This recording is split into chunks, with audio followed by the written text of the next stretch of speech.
എല്ലാവർക്കും SR കറി വേൾഡിലേക്ക് സ്വാഗതം. ഇന്നത്തെ നമ്മുടെ റെസിപ്പി ബ്രാല് പൊരിച്ചത്.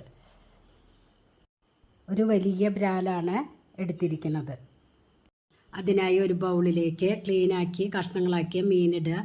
ഇഞ്ചി വെളുത്തുള്ളി പേസ്റ്റ് 1 ടീസ്പൂണ്, 1 ടീസ്പൂൺ മുളക് പൊടി, 1/2 ടീസ്പൂൺ മല്ലിപ്പൊടി, 1/4 ടീസ്പൂൺ മഞ്ഞൾപ്പൊടി, 1 ടീസ്പൂൺ കുരുമുളക് പൊടി, 1 ടീസ്പൂൺ പെരിഞ്ജീരകപ്പൊടി, പാകത്തിന് ഉപ്പും ചേർത്ത് 2 ടീസ്പൂൺ വിനീഗറിൽ നന്നായി കുഴച്ച് അരമണിക്കൂർ റെസ്റ്റ് ചെയ്യാൻ വെക്കുക.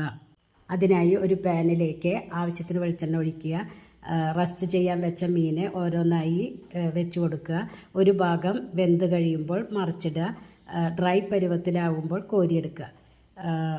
നല്ല ടേസ്റ്റുള്ള ബ്രാല് ഫ്രൈ റെഡി. എല്ലാവരും ട്രൈ ചെയ്ത് നോക്കണേ. ഈ ചാനൽ നിങ്ങൾക്ക് ഇഷ്ടമാവുകയാണെങ്കിൽ സബ്സ്ക്രൈബ് ചെയ്യുക, ലൈക്ക് ചെയ്യുക, ആ ബെല്ലൈക്കൺ ഒന്ന് അമർത്തുക. അപ്പോൾ ഞാനിടുന്ന ഇതുപോലത്തെ വീഡിയോസ് നിങ്ങൾക്ക് കിട്ടുന്നതാണ്. Thank you.